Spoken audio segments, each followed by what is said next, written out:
No explosion, no warning siren, and yet, in less than 3 seconds, it was over. If you had been standing in that frozen logging camp, nothing would have seemed wrong. The machine was running as it always did. The steam skidder groaned steadily in the background, its metal frame vibrating with power. Workers moved in rhythm, shouting signals, guiding timber, trusting the system they worked inside every day. Everything looked normal. Then, one sound. Not loud, not dramatic, just a sharp metallic crack that cut through the cold air. You might not even have recognized it in time, because what came next didn't give anyone a chance to react. A steel cable, pulled tight under immense pressure, snapped. But it didn't fall. It came back. Fast. Invisible. Deadly. If you were there, you wouldn't see it coming. Your eyes wouldn't track it. Your brain wouldn't process it. You would only feel the impact.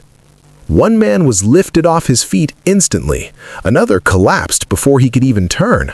A third tried to move, but by then it was already too late. And then, silence. The machine didn't stop. The forest didn't react. Only the men did. Those who were still standing. And the most terrifying part? This wasn't a rare failure. This wasn't a freak accident. This was something built into the system itself.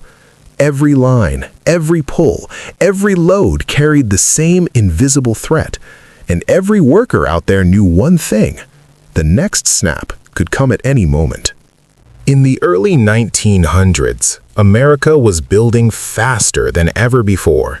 Cities were rising, railroads were stretching across mountains, new towns were appearing where there had once been nothing but wilderness. And behind all of it was timber, massive amounts of it. If you had stood at the edge of one of those frozen forests, you would have seen miles of towering trees buried in snow, locked in place by ice and brutal cold. Beautiful, but impossible to move by hand. Horses struggled, men exhausted themselves, progress slowed, and slowing down was not an option. Because every delay meant unfinished rail lines, incomplete buildings, and lost money. So the solution had to be stronger, faster, more powerful than anything that came before it. That solution was the steam skidder. A machine designed to do what no human or animal could, drag entire forests across frozen ground, pulling tons of timber through snow, mud, and ice as if it were nothing. If you had been there, watching it for the first time, you might have felt awe. The way it moved logs effortlessly, the way it turned chaos into motion. It didn't just work, it dominated the landscape. But that power came with a cost. Because to move that much weight, the system relied on extreme tension, steel cables stretched to their absolute limits every second of every day. And the more the machine succeeded, the more pressure it carried. No one slowed it down. No one stepped back, because the demand for timber never stopped, and neither did the machine. At first glance, the steam skidder didn't look like something that could move an entire forest. It didn't travel. It didn't chase anything down. It just stood there, anchored deep into the frozen ground, surrounded by snow and silence. But if you had stepped closer, you would have started to feel it. The low, constant rumble of the boiler building pressure, the hiss of steam escaping in short bursts, the slow rotation of a massive steel drum tightly wrapped with cable. This wasn't a machine that moved through the forest. It made the forest move to it. From that single point, dozens of steel lines stretched outward into the trees, disappearing into the white distance. Each one connected to massive logs, buried under layers of snow and ice. If you had followed one of those lines, you would have seen it cutting across the ground like a boundary you shouldn't cross. Because once the system engaged, everything changed. A signal was given, The drum turned, and suddenly the line pulled tight, transforming from a loose cable into a rigid force under extreme tension. Then the movement began. Logs shifted, snow broke apart, entire trees were dragged across the frozen ground, scraping, grinding, resisting, and then giving in. It looked controlled, it looked precise, but beneath that control was something far less stable, because every second the machine operated, pressure built inside the system, and that pressure had only one way out: through the lines. The danger was never where people expected it to be. Most workers kept their eyes on the machine, the boiler, the gears, the spinning drum. That was where the noise was. That was where the power lived. But the real threat was quieter. If you had been standing out there in the snow, your attention would slowly drift away from the skidder and toward the cables stretched across the ground. Long steel lines cutting through the forest in every direction. They didn't look dangerous. They just lay there, half buried in snow, completely still.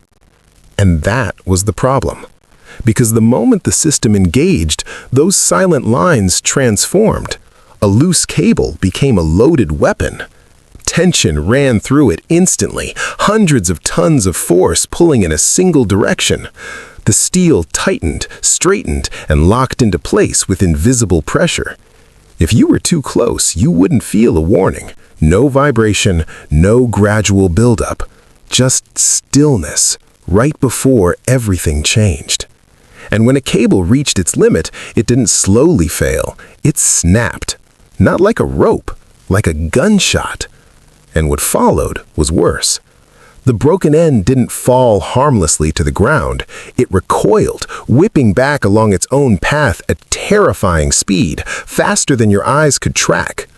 Workers called it the ghost line, because when it struck, you never saw it coming, only the result.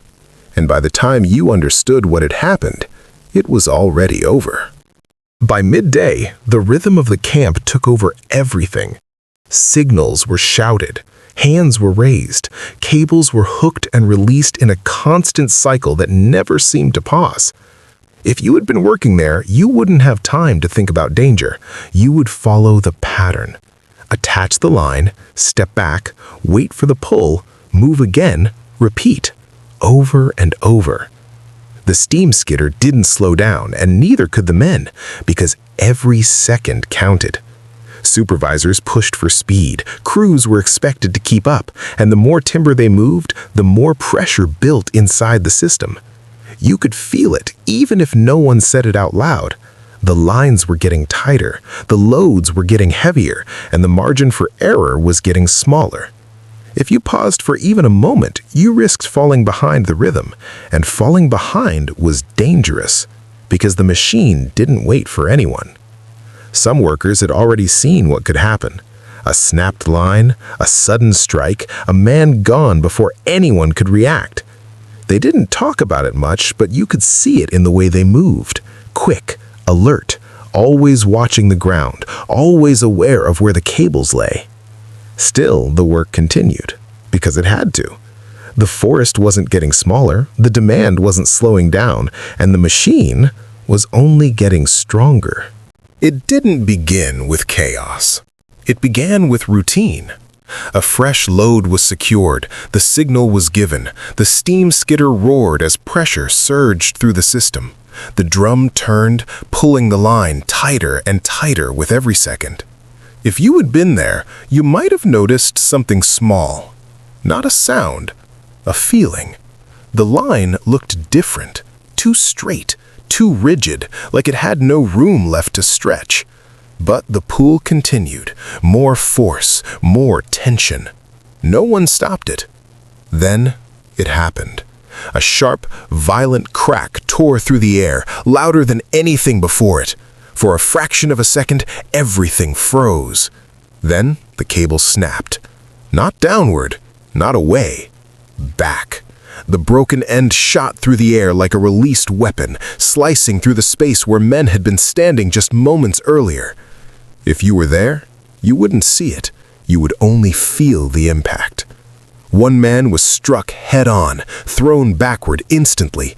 Another collapsed without a sound. A third tried to turn, but the speed was too much. It was over before anyone could shout, before anyone could react. And, just as quickly as it happened, silence returned. The drum kept turning. The steam hissed as if nothing had changed. But the ground told a different story. Because in just a few seconds, the system had done exactly what it was built to do. For a few moments, no one moved. The forest, once filled with motion and noise, fell into a strange, unnatural silence. The only sound left was the steady hiss of steam escaping from the skidder, as if the machine itself had nothing to say about what had just happened. If you had been standing there, you wouldn't know where to look first. The cable lay twisted across the snow, no longer under tension.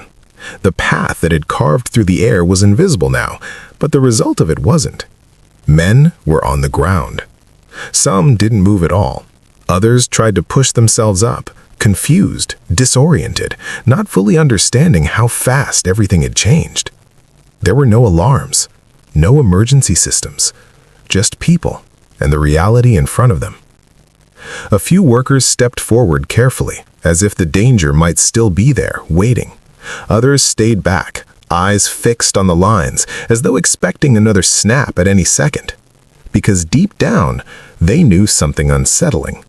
This hadn't been unusual. It hadn't been impossible. It had always been part of the risk. The line was replaced, the load was reset, instructions were given again.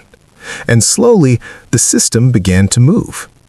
If you had been there, that would have been the moment that truly unsettled you.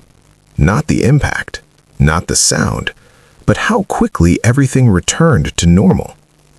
Because nothing about the machine had changed. It still pulled with the same force, it still demanded the same speed, it still relied on the same tension. And the men? They returned to their positions.